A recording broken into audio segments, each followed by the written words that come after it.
अरे my mic लगा के बोले ले सुंदर बेटीना।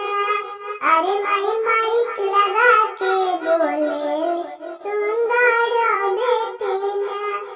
अरे माई पापा जी के पक्की सड़किया क्लियर क्लियर ना।